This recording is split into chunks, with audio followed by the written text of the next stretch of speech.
probably thought you could get into real estate as a side hustle.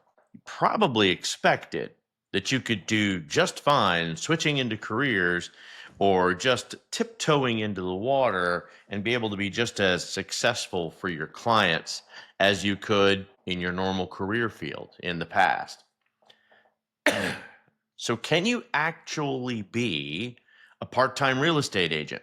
Well, before you make that part-time decision, let's talk about a few things that you better know. Whether you thought about switching careers because you're new to the game and you want to get involved in real estate and you're just thinking about it, or wondering if, hey, I've been in real estate for a long time, I have some other opportunities to supplement my income. Can I continue to support real estate in a part time capacity? We absolutely want to make sure that as a licensed real estate agent, you understand how that you could work as much or as little as you want, which is going to make this hustle an excellent choice for anybody looking for flexible part time work with the potential to still earn a lot.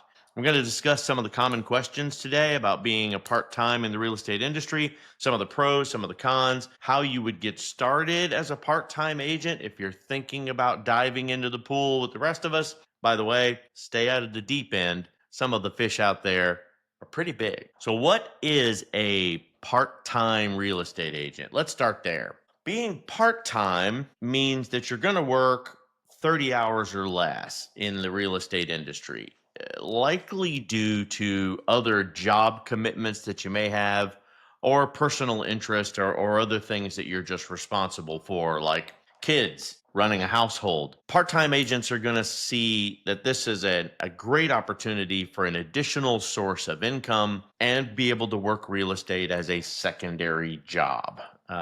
Ultimately, your primary field or your primary responsibility feeding into the secondary, which would be the real estate market. Due to limited availability, you're going to have some challenges. You're going to run into some time management, traditional competition, full-time agents who are going to be able to battle the market more efficiently than you.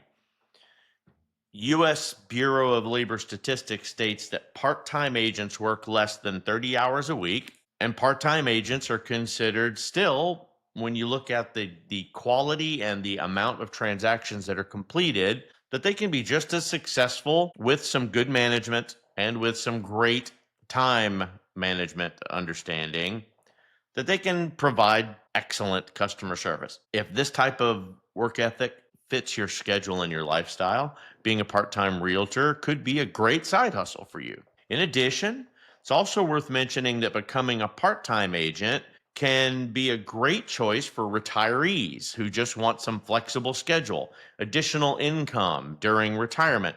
This can be really appealing to the retired professional, people from different backgrounds who simply just want some flexibility and some financial reward during their retirement years that they can use to supplement not only their retirement opportunities, but maybe some travel and things that they didn't get the right chance to save for while they were busy into their normal 9 to 5 hustle. Significant difference between a part-time and a full-time agent, honestly, is going to be the level of commitment. It's going to be the time dedicated to the real estate professional. There are some key distinctions that you want to keep in mind. Number one being time commitment.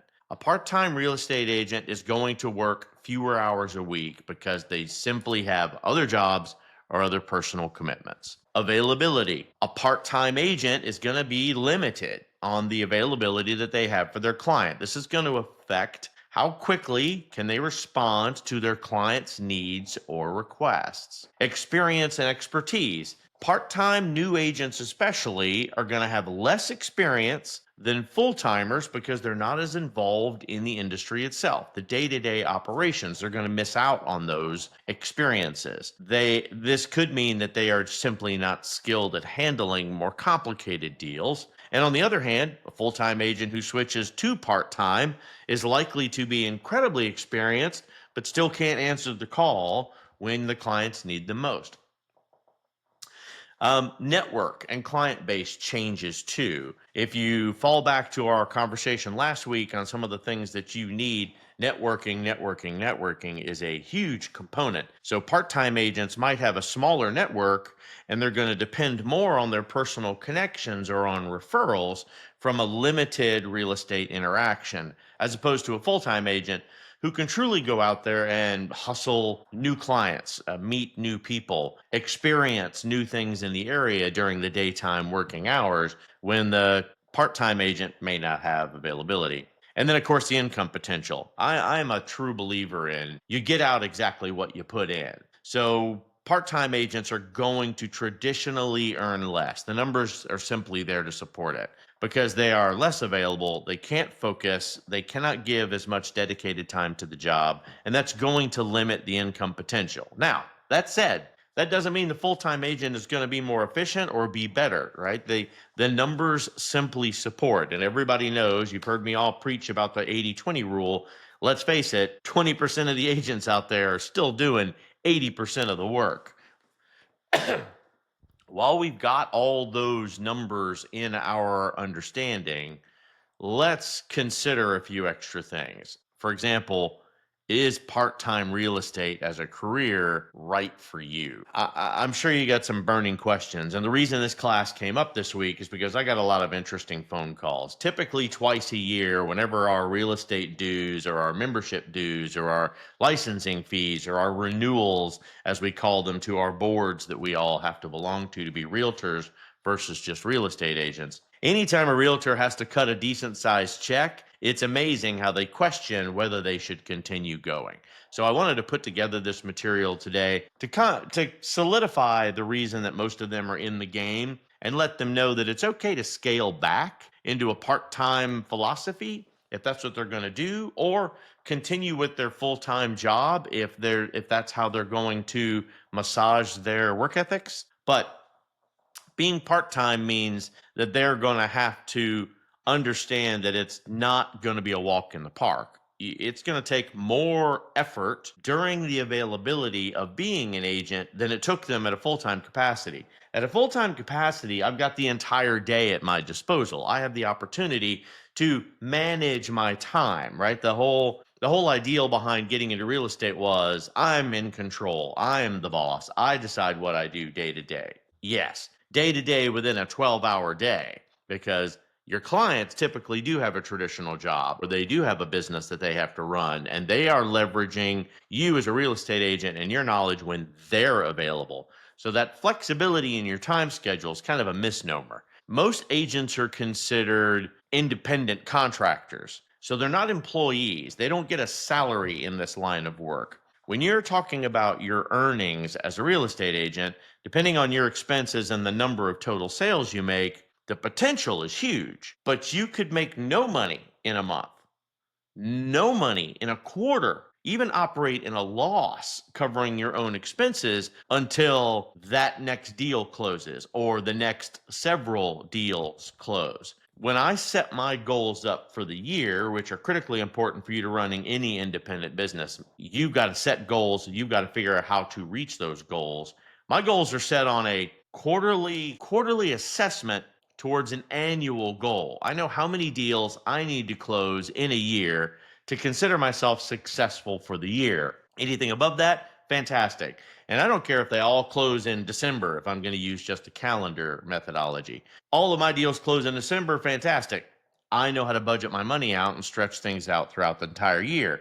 Traditionally, it's a little more even flow. I'll do several deals in a month, and you'll get a small lull, and then it'll be right back into play. The payback for that is that you can still make no money month and still have a reserve in play that you can continue to pay your bills from while you continue to do the hustle. Now, the pay for a part-time agent is even more sparse. They are relying on deals that are kind of falling in their lap. They're relying on business to come to them more than them creating it themselves. Depending on the market and depending on how many hours they actually get to put in, their skills are truly put to the test because they get one shot, one opportunity. There's a song out there about that, I'm pretty sure. they got to get it right the first time. Let's break down what are some of the effects and how much part-time real estate agents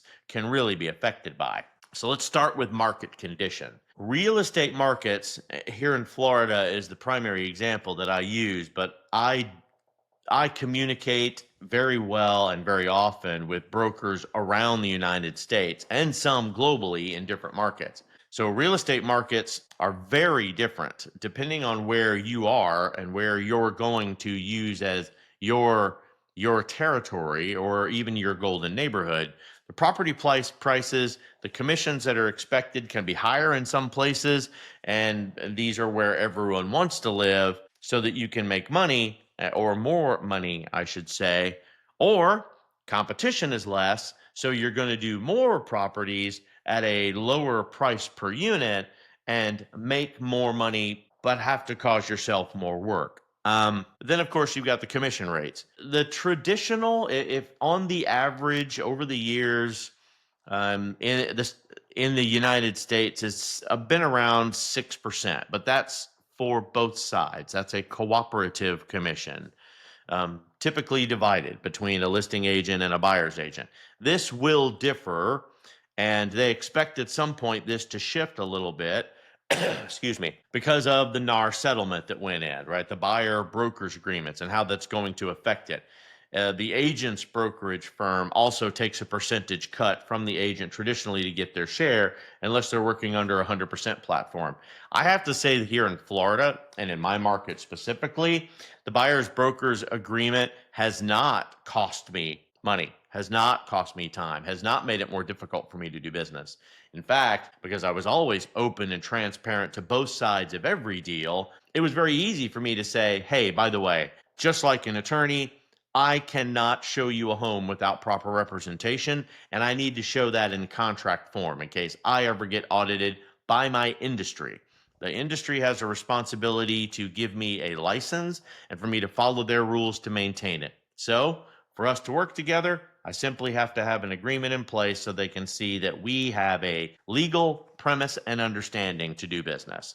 Then there's your experience and your skill level. Agents with more experience and skills tend to close more deals, period. They simply have more power to negotiate. They understand how to push for a higher commission. They're going to get better splits with their brokerages if they work for a brokerage like that, thereby increasing their potential earnings. The bottom line is what we're talking about here. A lot of part-time agents, by the way, leave large brokerages and go to smaller independent brokerages that give them more flexibility because they know they're going to probably do more deals or less deals, sorry. So they need to capitalize on every single penny that they make in the commission statement.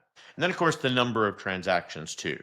The number of properties an agent can sell or lease, if you're into leasing, is going to affect the income, period. And part-time agents typically handle fewer deals than a full-time agent. And certainly as a true juggler mentality in this industry, the more balls that are in the air aren't the problem. It's when all of them fall and you've only got two hands. If you've got two hands and one of them's filled with a full-time job or another industry expectation, it's going to be very difficult for you to act in a full-time capacity when you're juggling multiple transactions. And then the time. Part-time realtor might only be able to work evenings, only be able to work on weekends, or dedicate just a few days a week to real estate. That's going to impact the number of clients that they can serve and obviously properties that they can show.